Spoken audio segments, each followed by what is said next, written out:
Subscribe कीजिए हमारे channel और दबाइए बेल का आइकन ताकि आपको रेगुलर नोटिफिकेशन अपडेट्स मिल सके। How Islam began in under 10 minutes. Not a problem. We've started.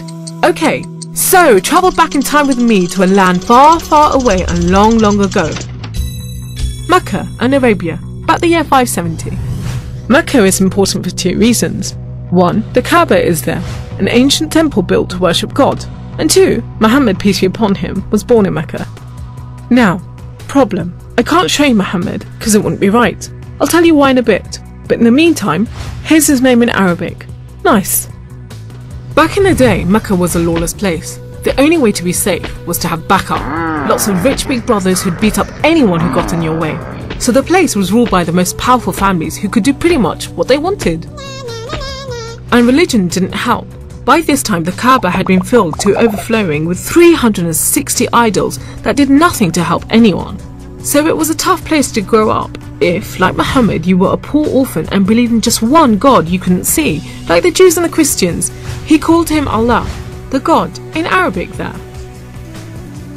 Muhammad's dad died before he was even born, and his mom died when he was just 6. So he was brought up by his grandfather, Abdul Muttalib, and then, when he died too, by his uncle, Abu Talib, who had the respect of the city's ruling families, so Muhammad was safe for the time being.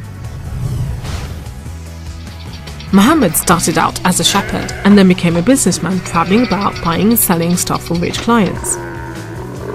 When he did some work for a rich widow called Khadija, she was so impressed by his honesty and skill that they ended up getting married, and for a while it looked like Muhammad was going places. Well, he was, but not how you think. Every year in the month of Ramadan, different calendar, different names for the months, there was a big party around the Kaaba when people made sacrifices to the idols. Muhammad hated it, so he'd get out of town and sleep in a cave he'd found on top of a nearby mountain. One night, Muhammad's praying to Allah when wham! There's the angel Jibreel, you might say Gabriel, standing right in front of him. Read, says the angel, but Muhammad couldn't read. No schools, you see. Jibreel keeps on at him. 3 times he says, read. Then he grabs hold of Muhammad and wham! Again, it's like Muhammad's learnt the words off by heart. So he recites the message out loud. Read in the name of your Lord, who created man from a drop of blood. Read, for your Lord is most generous. He who taught by the pen, taught man what he did not know. It was a message from Allah. God was speaking to him just like he'd spoken to the prophets in the Jewish and Christian holy books, which meant he was a prophet too. The messages continued for the rest of Muhammad's life. Allah gave him the words to say and the Prophet recited them. The words were written down by his friends, and years later they were collected together and became the Muslim holy book, the Quran, which means recitation, because Muhammad recited it, you see? Anyway, that was much later, so back to the night of power. Muhammad tells his family, then his friends, and eventually everyone about Allah, that he's the one and only God, that he wants everyone to be treated fairly, and long story short, it didn't go down well with the ruling families of Mecca, who liked things just the way they were, thank you very much.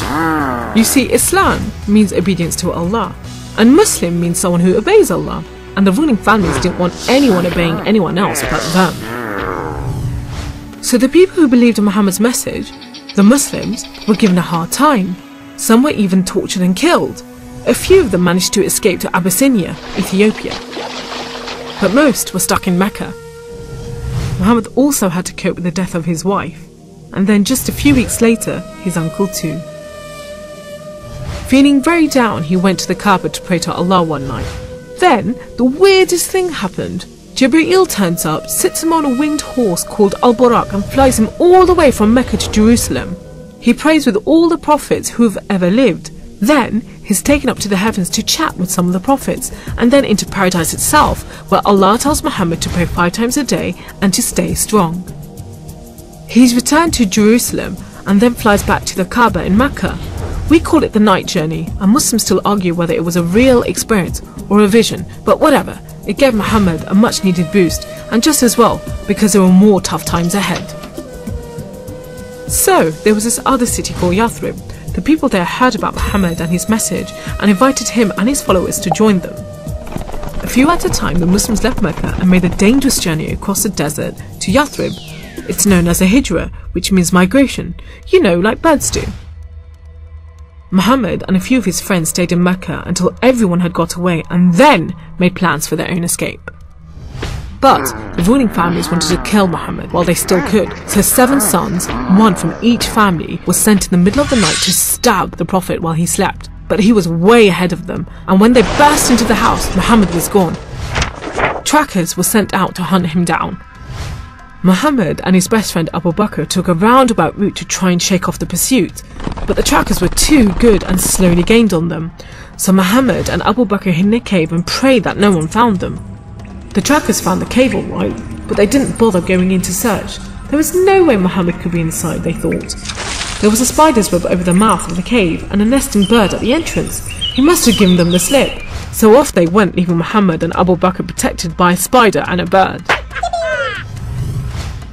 Muhammad made it safely to Yathrib, which was renamed Medina al-Nabi, the city of the Prophet, but most people just call it Medina.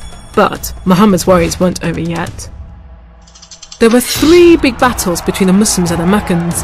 First, the Battle of Badr, when Muhammad and just 313 men faced 1,000 Meccan soldiers. Miraculously, the Muslims won.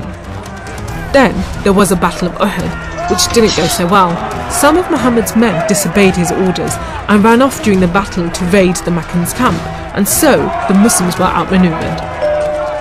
Then there was the Battle of the Trench. Medina was protected on 3 sides by mountains, so when the Meccan forces advanced in the city, the Muslims just dug a deep trench. The Meccans made camp, but the weather was terrible. Pouring rain put out their fires and howling winds blew down their tents. Eventually they gave up and went back to Mecca. It was all a bit embarrassing. They were losing the respect of the local tribes who were flocking to join the Muslims.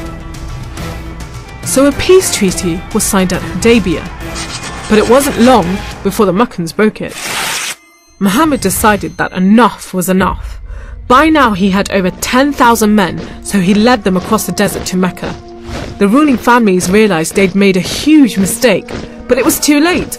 All they could do was surrender and hope that the Muslim army killed them quickly. But Muhammad said there should be no more fighting. He rode into Mecca and went straight to the Kaaba. He circled it 7 times anti-clockwise and smashed all the idols, rededicating the Kaaba to Allah. And that's why I'm not going to show you Muhammad.